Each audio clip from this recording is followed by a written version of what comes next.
Folks, we are scheduled for a public hearing this evening. And so before we call the regular meeting to order, I would like to open up with the public hearing. This is ordinance number 13, 2025. It's a City of Greer budget ordinance fiscal year 2025, 2026. This is an ordinance relating to the fiscal affairs of the City of Greer, South Carolina, making appropriations, therefore levying taxes, and to provide for an effective date. Having called the public hearing to order, at this point in time, I would like anyone that would like to speak in regards to ordinance number 13-2025, which is the City of Greer budget ordinance fiscal year 2025-26, to indicate by raising your hand, please.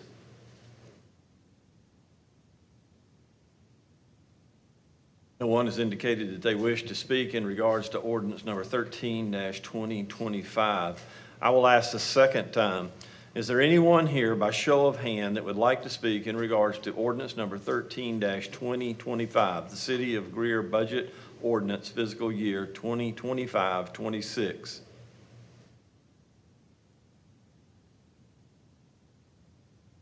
So noted, no one has raised their hand to indicate they'd like to speak. This is a third and final ask if you would like to speak in regards to ordinance number 13-2025. This is the City of Greer budget ordinance fiscal year 2025-26. If you would like to take advantage of this third and final time to engage in a conversation or to give comment to the City of Greer budget ordinance, please raise your hand at this time. Seeing none, I will call the public meeting to a close. With that, I'll open our meeting tonight by calling the meeting to order. As we always do at the first of our meetings, Councilman Mark Hopper will lead us in the Pledge of Allegiance and then an invocation for council. If you would like to join us, please stand.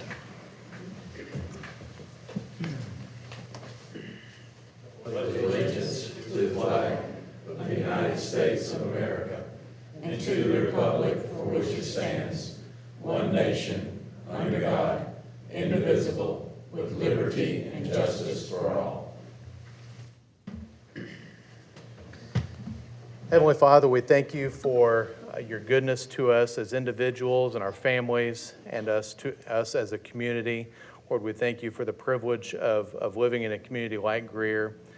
Lord, thank you for the privilege you've granted each one of us to serve our community in this capacity. We ask for this time now that you would give us wisdom and humility and help us to be wise stewards of the resources that you've given to our community, Lord. Lord, help everything that's done and said this evening to be to your honor and to your glory. We pray in Jesus' name. Amen. Amen.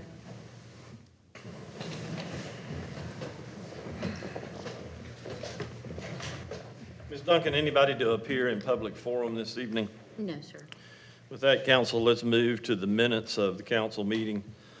We have two this evening in regards to our regular meeting, which was scheduled and held on May 27th, 2025. I'll entertain a motion to receive. So moved. And a second. Second. Any items of note for the clerk? Hearing none. Ms. Duncan? Mr. Aaron Wood, Yes. Mr. Booker, Yes. Mr. Hopper, Yes. Mr. Dumas, Yes. Mr. Bettis, Yes. Miss Albert, yes, Mayor Danner. Yes. Council, we assembled on June the 3rd, 2025 for a workshop meeting in regards to the budget. Those minutes are contained in your packet. I'll entertain a motion to receive. So moved. Second. And a second. With that, any items of note for the clerk? Hearing none. Ms. Duncan? Mr. Aaron Wood, Yes. Mr. Booker, Yes. Mr. Hopper, Yes. Mr. Dumas, Yes. Mr. Bettis, Yes. Miss Albert, Yes. Mayor Danner. Yes. Council, let's move to items of all, we need to recognize the petitioner this evening. I was going to jump over 2 or 3 people there for a moment. We have Lisa Bain with us this evening. Ms. Bain is the owner of Corn Star Food Truck, and she would like to speak to council regarding the business license requirements for food truck vendors. Ms. Bain, we ask only that you be conscientious of the time that you speak and that you would make your presentation. We typically don't have comment after that, but if someone on council would like to take an interest in what you bring to us as information this evening, it may come back again as a future matter for this council. All right, the floor is yours. Thank you. If you would, state your name and your address as a matter of record, please. My name is Lisa Bain. I live at 1 Lake Vista Court in Taylor, South Carolina. Good evening, and thank y'all for allowing me to speak tonight. I'm nervous. I apologize. But I'm also a convicted felon. I used to struggle with the use of drugs and alcohol.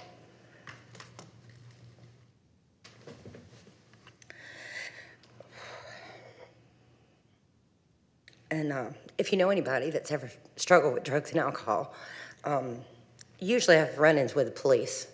I was not a very good drug addict. I went to jail a lot. I had a lot of consequences to my actions. And I guess if I didn't, I probably would have never stopped. So, but everyone who knew me and loved me would tell me, Lisa, get your life together. Stop using dope. Why don't you become a more productive member of society? And it seemed impossible at one point in my life. But today I stand before you as the daughter of Christ. I'm a mother to 2 boys. I'm a daughter to my mother as well. My father's passed away. I'm a sister to 3 siblings and an aunt to numerous nieces and nephews. And I'm a good neighbor to many people in my community where I live. I'm a business owner. I vote regularly. I'm a conservative. I volunteer my time and energy for various organizations, including here in the city of Greer. I own and operate a recovery home in Greenville where I share my experience, strength, and hope with others trying to become productive members of society. I encourage them that life is good, that they can do better, and that they will be accepted into the community given they put in the hard work that it takes to recover. I've been approved by probation, parole, and pardon to work with those in addiction. I've been approved to work through Medicaid in the state of South Carolina. I've been approved to go on field trips with my children.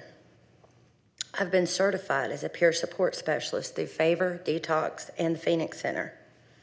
But I cannot sell roasted street corn at the farmer's market in Greer. We, as a community, have been directly affected by addiction. There's not a person on this panel or in this room that does not love someone who is struggling with drug addiction. It devastates families, businesses, and communities. And we all want to see that person we love get better. I know how, but I'm not here for that tonight.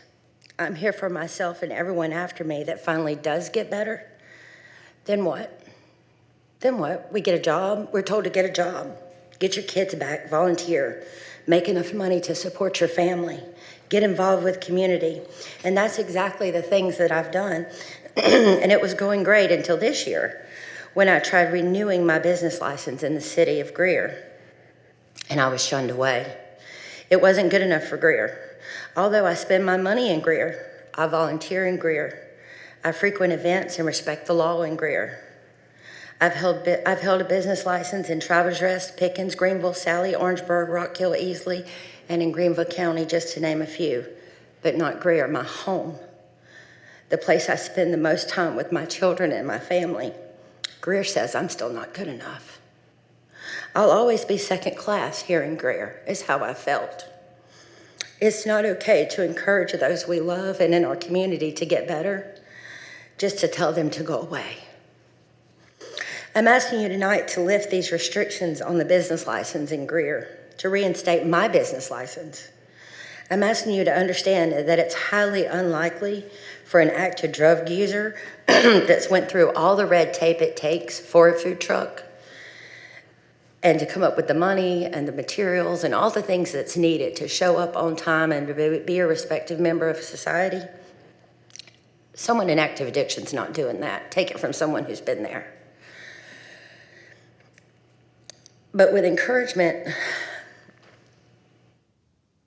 I'm sorry, I want you to think about that person that I talked about earlier that we love, that you know personally that's addicted and struggling.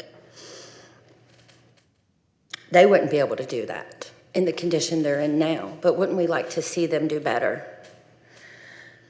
And it's possible with encouragement, help, and with the Lord, of course. It is possible to get better, but what if they do, and when they do, we just turn them away? Again, I'm asking you to reinstate my business license for the city of Greer and to rethink the restrictions you've put in place to hold people back from being productive. I have a couple of letters that I gave you all. I had more stuff, but as you can see, I'm a very busy lady, and I just want you to know again just how it felt. You know, I've done business in the city of Greer before, and if any of you have ever been to the farmer's market in Greer, the roasted street corn that's sold there, that's me. And I love it. I love this town. I love where I live, and I understand that you have rules. I'm not asking you to. I am asking you to make an exception for me, but I'm also asking you just to remember that some people, recovery is a real thing, and necessity is the birth of invention. Because of my criminal history, I can't be on city council. I can't get a fancy job in the hospital as a nurse, which is what I was going to school for. You know, there's lots of things that I already can't do. But selling corn at the farmer's market shouldn't be one of them. I think that's all. Thank you, ma'am. Thank you.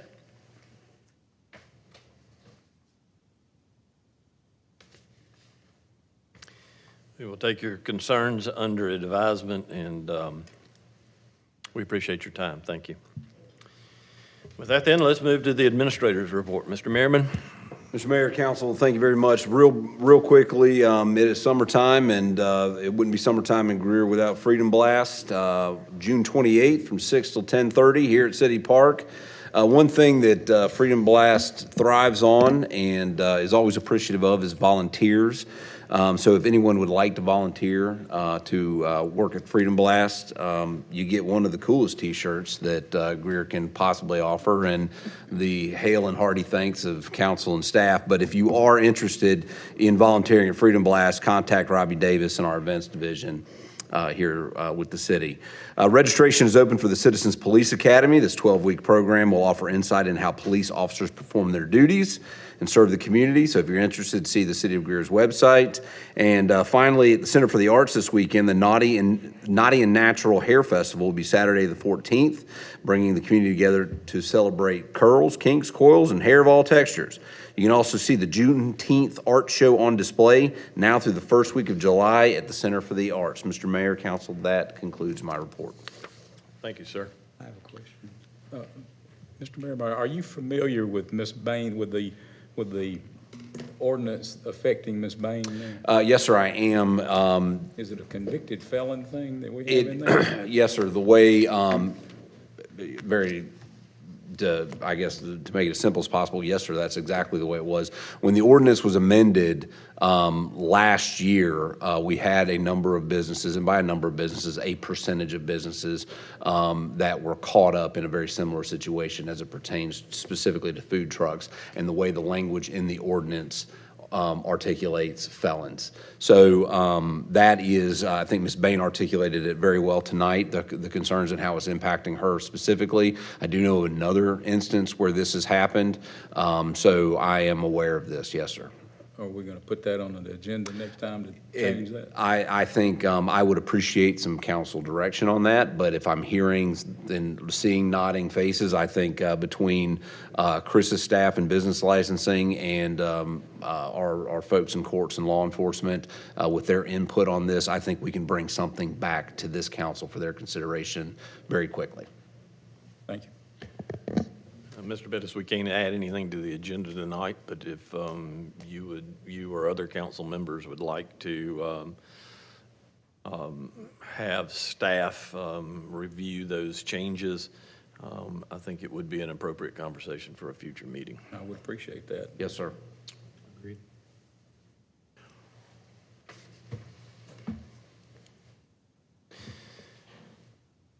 Council, let's move to old business this evening. We have only one matter before us, and that is the second and final reading of ordinance number 13-2025.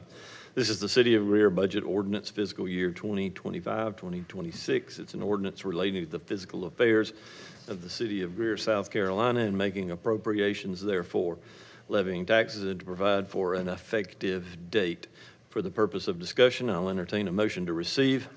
So moved. Second. And a second. Floor is open. I just have a few questions about the revenue. Just want to make sure that, that in the future we work on these. And our revenue from CPW, I believe that needs to be looked into, because that hasn't been adjusted ever. The state aid,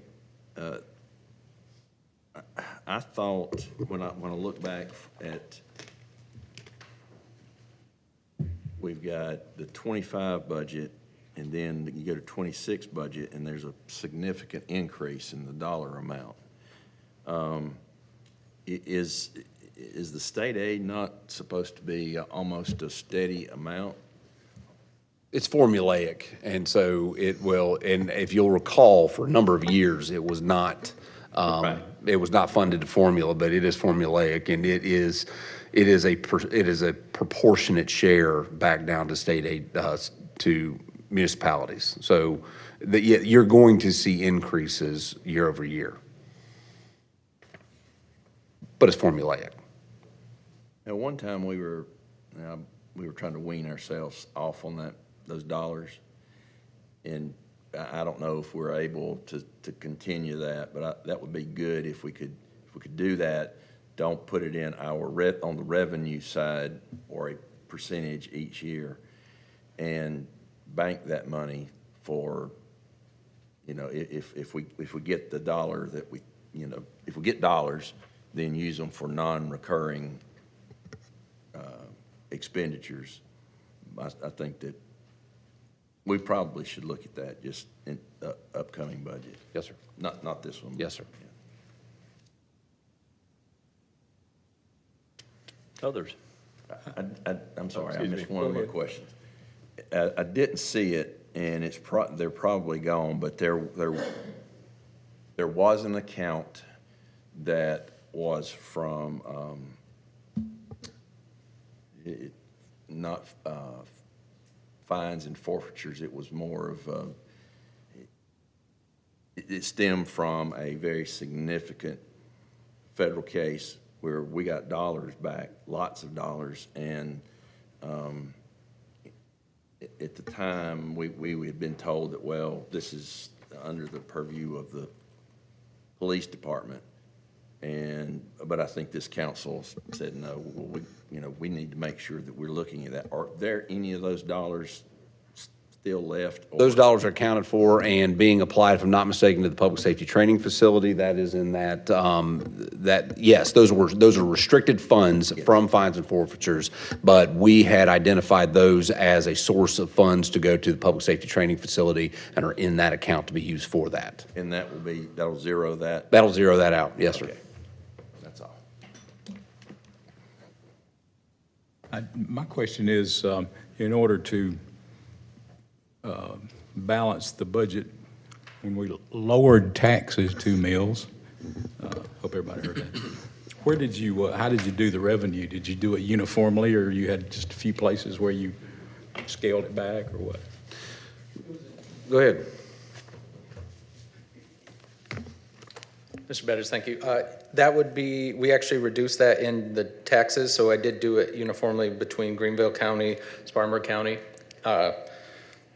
between the two, but I essentially reduced 2 mills and then did the calculation based off a projected assessed value is how I reduced it, but it all came from taxes solely. Okay. Yes, sir. Thank you. You're welcome.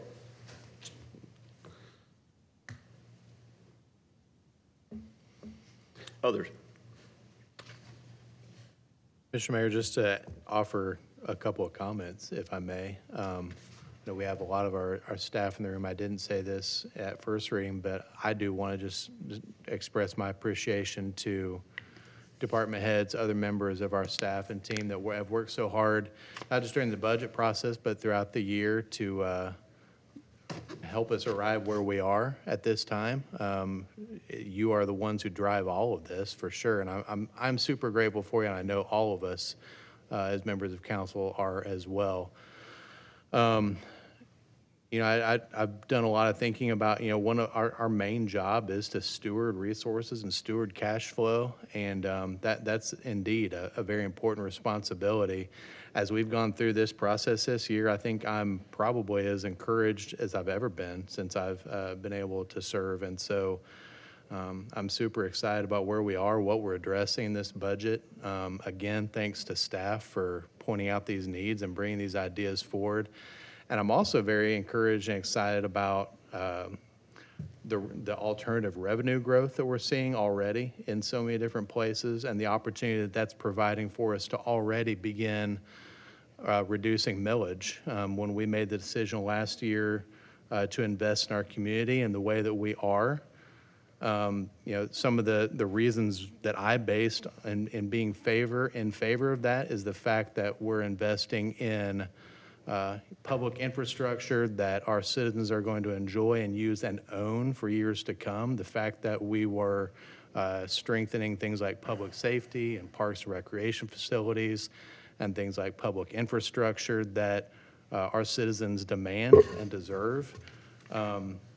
But I'm also very encouraged with the fact that we're already seeing that investment pay off, not just in terms of how we're going to be able to use those facilities and services, but the fact that we're already seeing some of the alternative revenue sources increase that way. And so I'm very excited to be able to keep the promise that I made to many of my constituents last year that I understandably was met with some concern. You know, when governmental entities tell you they're going to roll back increases, you know, to your tax bill, how many times did that actually happen?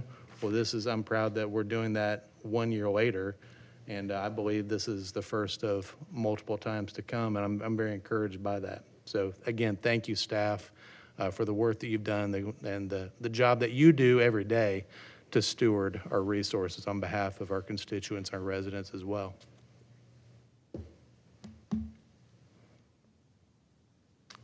Others?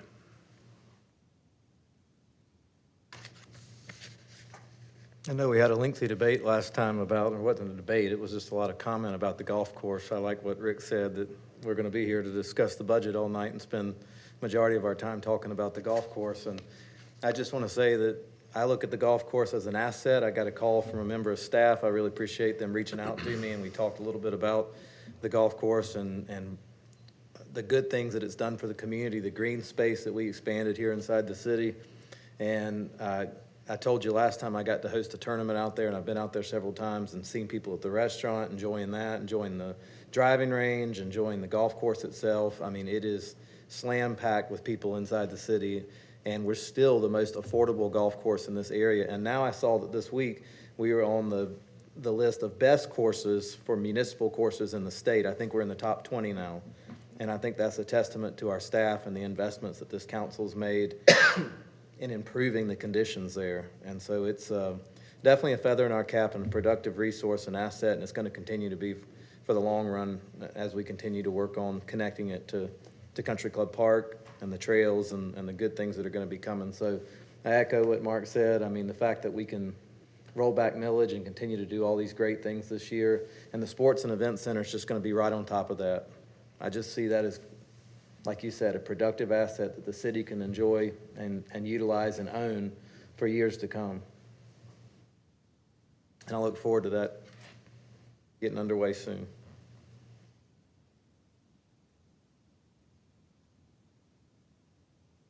Others?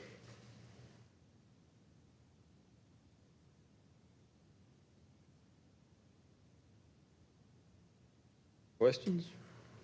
Comments?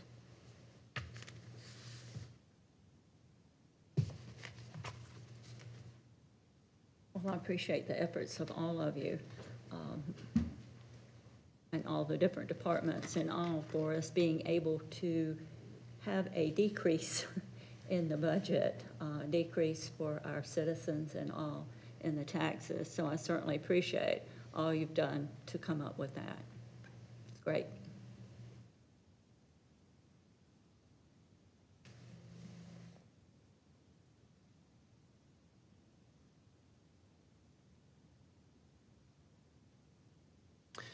Anyone else?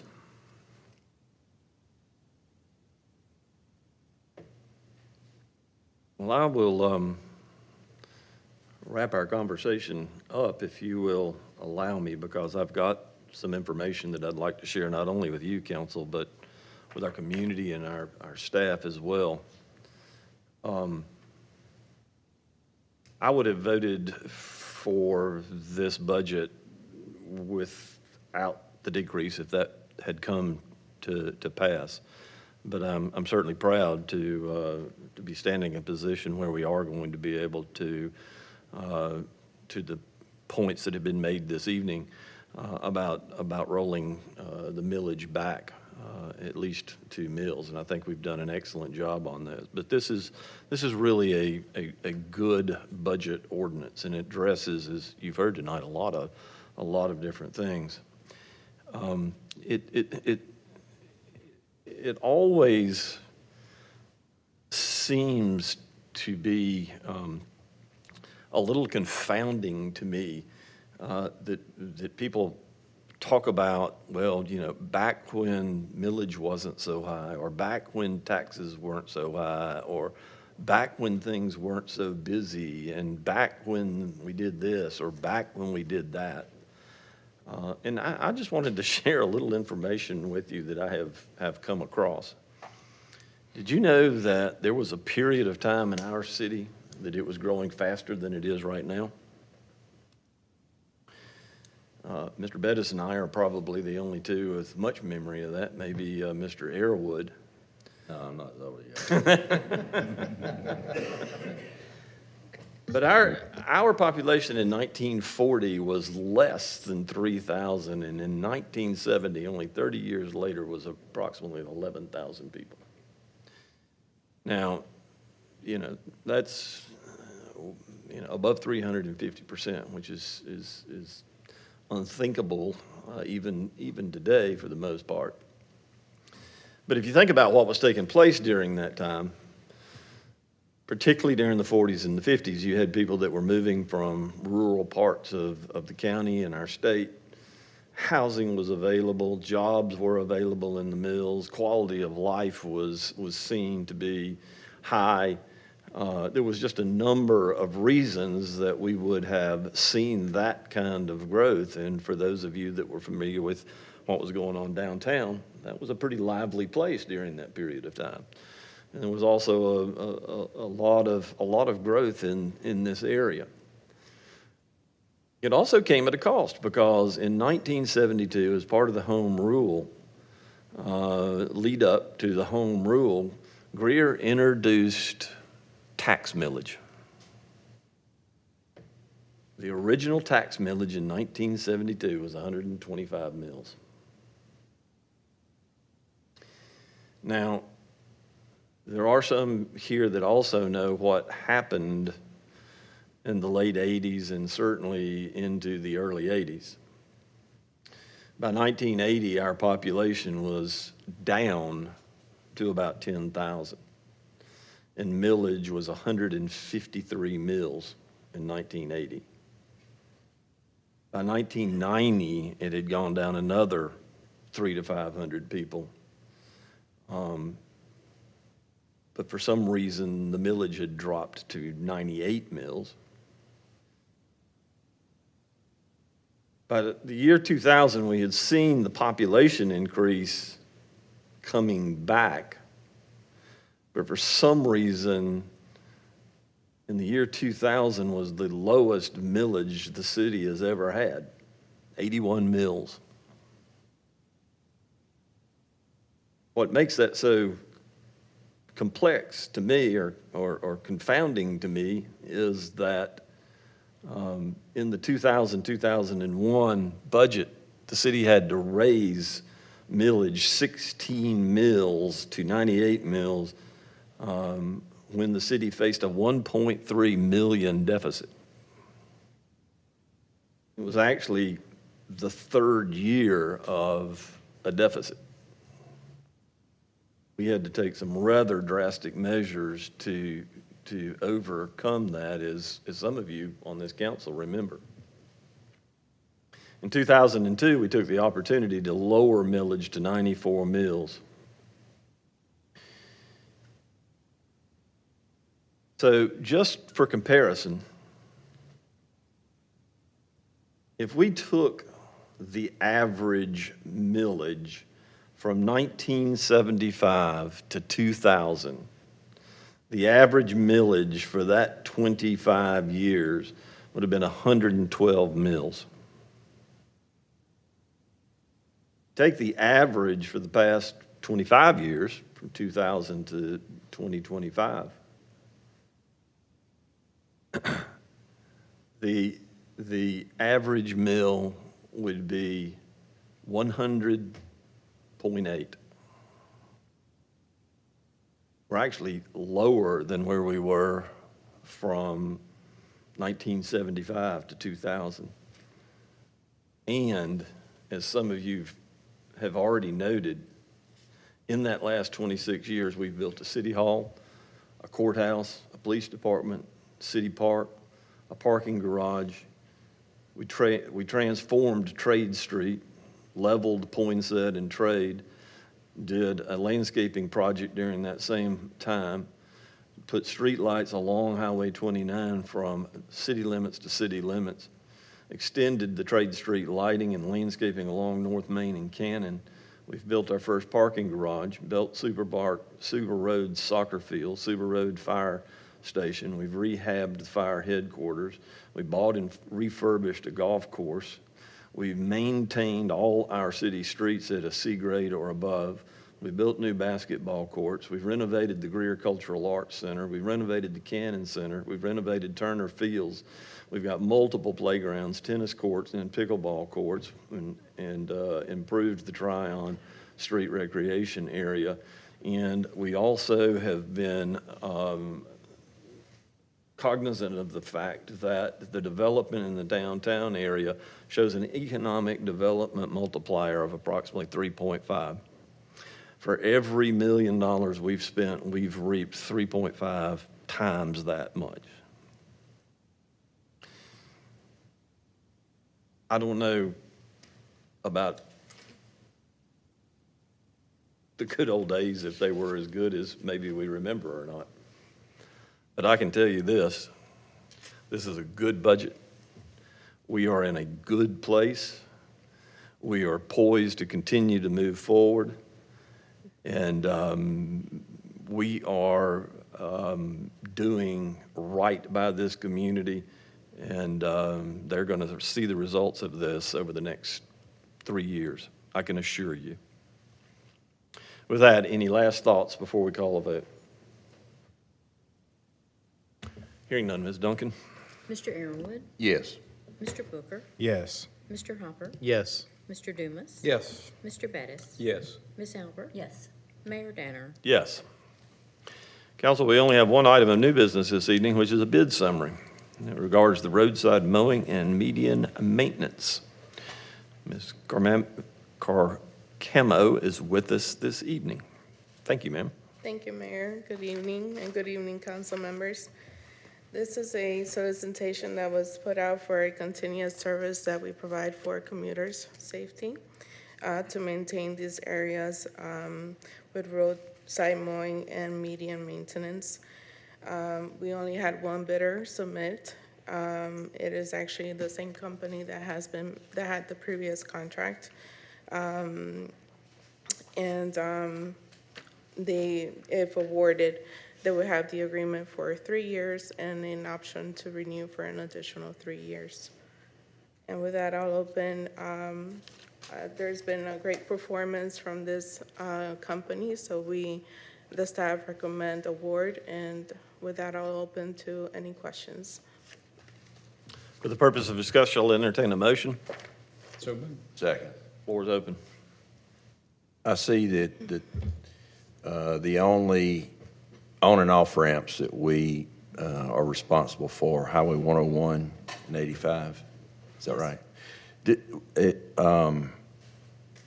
Why don't we maintain the 14 on and off ramps? I'll direct that question to Travis Durham, who's the Public Service Director.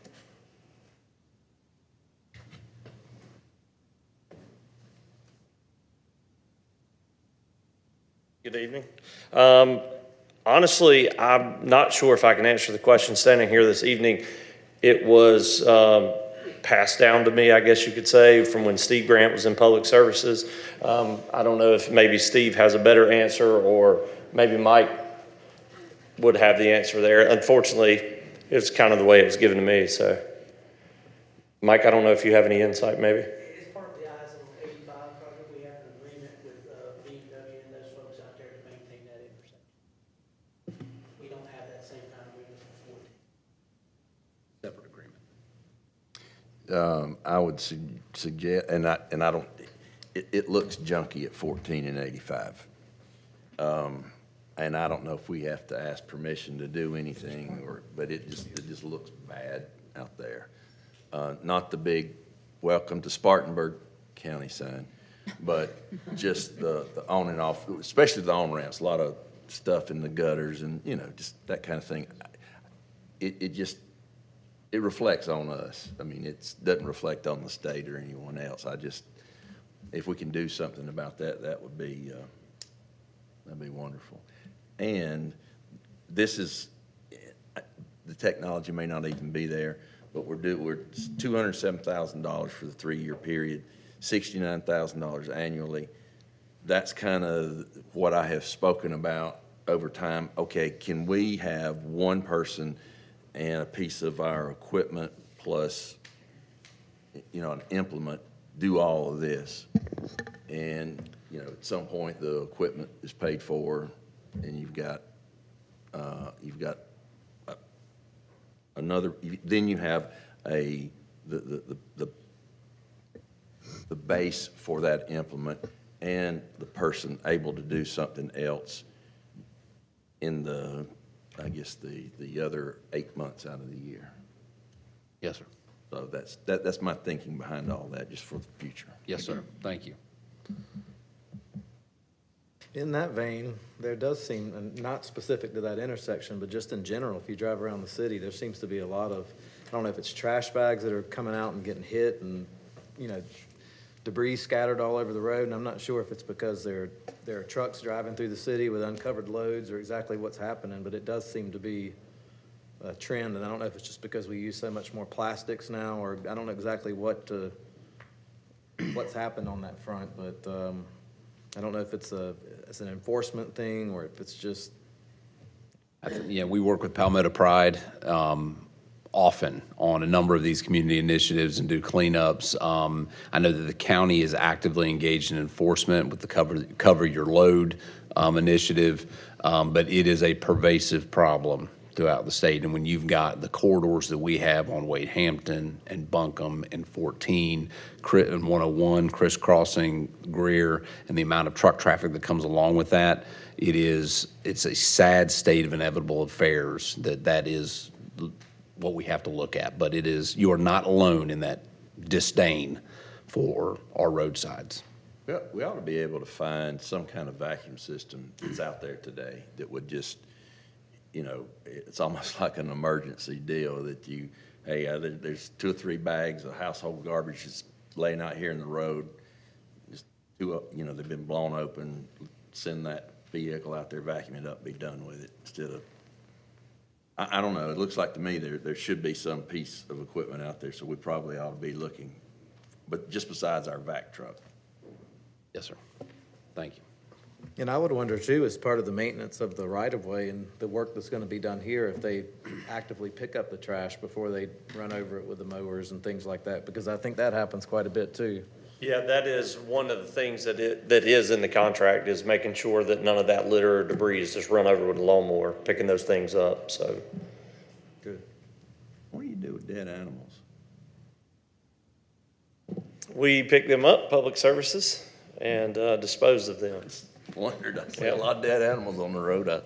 Yep. We are the deceased animal patrol, if you will. There you go. Yeah. Quickly, others? This comes with a recommendation from staff. I'll entertain a motion to receive. So moved. You've got And a I think second. you did that already. Oh, we already got it? Okay. Final comments? Hearing none, Ms. Duncan? Mr. Airwood, Yes. Mr. Booker, Yes. Mr. Hopper, Yes. Mr. Dumas. Yes. Mr. Bettis. Yes. Ms. Albert. Yes. Mayor Danner. Yes. Thank you. Thank you, ma'am. Council, we have no items for executive session. Stand adjourned.